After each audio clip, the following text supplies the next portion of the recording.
ইসলাম ধর্মতে জন্মগ্রহণ করে কত বড় নিয়ামত পেয়েছি বলে বোঝাতে পারবো না। এই ভিডিওটা দেখুন। আমাদের কোরবানির সময় আমরা কত যত্নে গরুকে কোরবানি করি, আর বিধর্মীরা কত নির্মমভাবে গরুকে হত্যা করে। ভিডিওটা একবার দেখুন।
এদেরকে এক কথায় আপনি খুনি বলতে পারেন।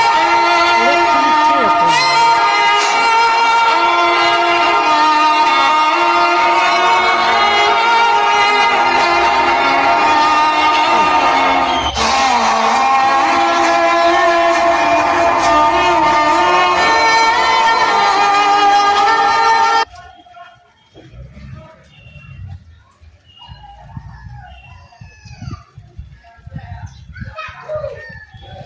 যারা খুন করে তাদের মনেও একটু দয়া মায়া থাকে, কিন্তু এদের মনে কোনো দয়া মায়া বলতে নেই।